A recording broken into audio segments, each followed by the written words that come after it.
Say what you want about San Francisco, crime, homelessness, the politics, cost of living. We can debate whether it's a good place to live all day, but there's one thing not up for debate. It's that San Francisco's natural beauty is unmatched, and the hilly terrain and perfect location right next to the San Francisco Bay and Pacific Ocean make for some of the most spectacular views. But not everywhere you live in San Francisco has views, and not all views are created equal.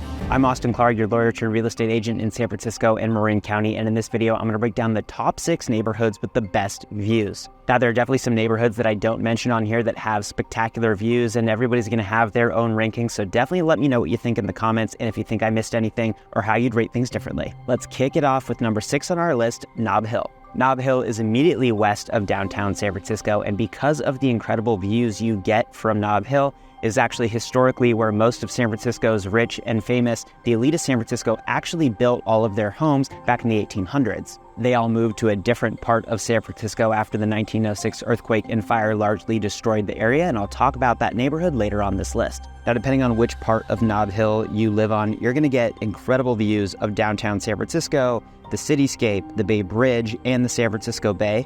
And while the views aren't necessarily as expansive or panoramic as some of the other neighborhoods I'm about to talk about next on this list, the reason why I love the views from Nob Hill so much is because of how close to some of the iconic San Francisco buildings Nob Hill is. Because it is right next to downtown San Francisco in the heart of the city, you know, the big buildings, the skyscrapers like the Transamerica Pyramid, they are smack in your face, very, very imposing. So in my opinion, it creates a much more urban-like environment, definitely a different vibe than a lot of the other neighborhoods that I'm going to talk about on this list. You also have some really old hotels and historic buildings in the area, like the historic Flood Mansion, which is the only originally a single-family home that actually survived the 1906 earthquake and fire in Nob Hill. And a lot of these old buildings, they go all out during the holidays with some of the best decorations you're going to get anywhere in the city. Now, because there aren't really single-family homes in Nob Hill, it's not like you're getting views of all the things I talked about from like a backyard.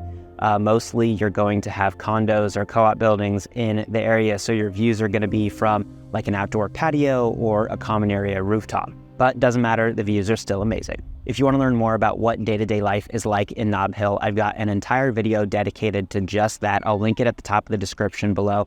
Go check it out. And if you like videos just like this, or you want to know more about current events or upcoming developments in San Francisco, definitely subscribe to my channel because I make videos about all that stuff every single week. Now back to my list of neighborhoods for the best views. Next up, taking the number 5 spot is Noe Valley. Not only does Noe Valley have some of the best weather in San Francisco, because of its location in the south central part of the city, you get incredible views. The streets are very hilly, so you often get views, depending on which part of the city you live in, from every level of your home, not just a rooftop or the top level. And those views are pretty expansive, largely spanning across town to downtown San Francisco and to the southeast. So often you'll have, full Bay Bridge views of the bay off the central waterfront all the way across to the East Bay.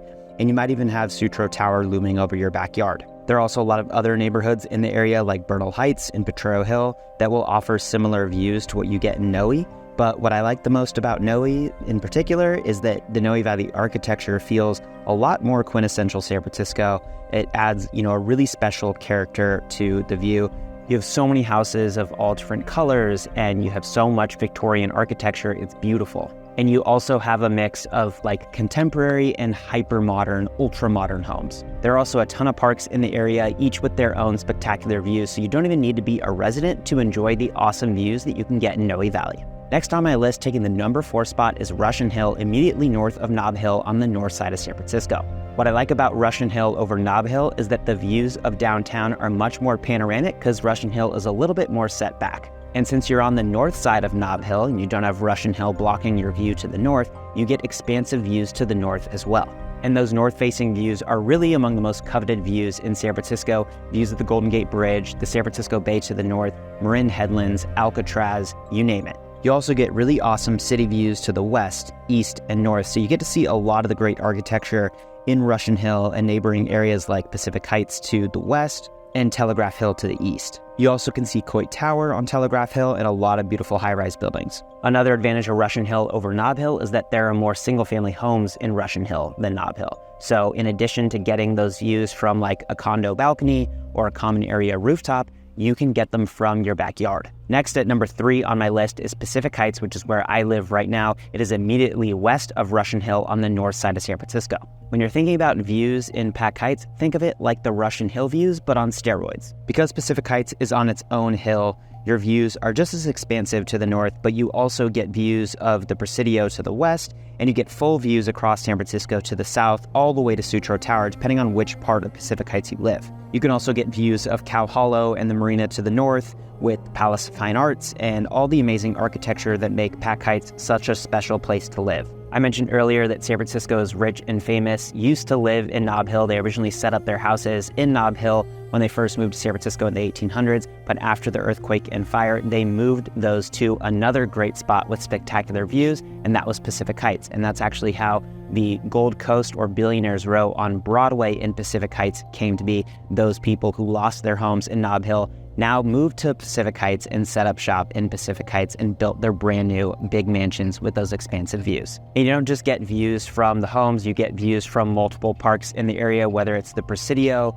or Alta Plaza Park or Lafayette Park, which are like terrace parks in SF with views in all directions. They're spectacular. If you spend any time in Pacific Heights at all, you will see people walking around constantly taking photos of the views in all directions, especially when the weather's nice. The views here are really special, and they are definitely worthy of a top 3 spot on this list. Next on my list at number 2 is Clarendon Heights. This small neighborhood is right next to Twin Peaks with Sutro Tower looming in the background, and it has some of the highest points in all of San Francisco.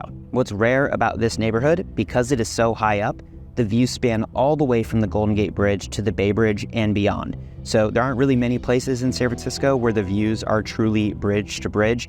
You know, if you're lucky enough, you usually get one of those, if one at all. So because you're so high up, you really do get some of the most expansive views in the city, and that's why I've ranked it so high on my list. The area itself is very hilly, and there's not really anything to do in Clarendon Heights itself. If you're, living there and you want to get groceries or you want to go out to eat, you basically have to leave the area to do all that stuff. So not necessarily one of my favorite places to live or for walkability, but for views, hands down, it's spectacular. And then on the flip side of that, because there's not really anything from a commercial standpoint going on there, it is incredibly quiet, very peaceful at all times. And let's be honest, if you're living there, you're probably not prioritizing, nightlife or things like that. So it makes sense for the lifestyle that you're looking for. And again, the views make it worthwhile sacrifice, even if you did want those things. Now for number 1 on my list, the top spot goes to Seacliff. This is the only neighborhood in San Francisco where the homes are literally built on a cliff's edge on the Pacific Ocean. So you can get truly unobstructed views of the Pacific Ocean, the Marin Headlands, and the Golden Gate Bridge.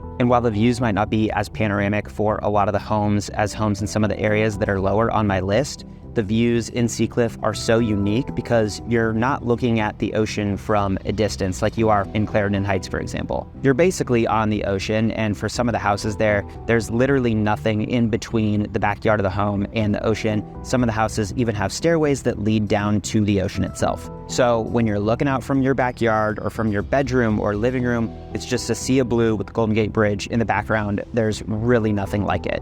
And just like Clarendon Heights, there aren't really any businesses in Seacliff either. Seacliff is one of 8 master plan communities in San Francisco, which were initially built over a century ago, designed to be more like suburban residential areas in an otherwise urban environment. And they didn't set up any commercial businesses there. Commercial businesses aren't even allowed. So it is very, very peaceful and very quiet. So when you have your windows open and you're taking in the views, literally all you hear are the waves crashing. It is awesome. It really is unlike anything you're going to find elsewhere in the city, and that is why, hands down, at least for me, Seacliff takes the number 1 spot. Now, obviously, reasonable minds can differ, and there are definitely a lot of other neighborhoods in San Francisco that have spectacular views, so definitely know how you'd rank things differently in the comments. And if you're thinking about relocating to San Francisco, or you're having trouble figuring out what the right neighborhood is for you, or want to know how different areas stack up against each other in ways besides views, definitely reach out to me. I moved to the Bay Area over a decade ago without really knowing much about different areas of San Francisco, so I know how difficult it can be to navigate the market and figure out what's right and what's wrong for a particular person.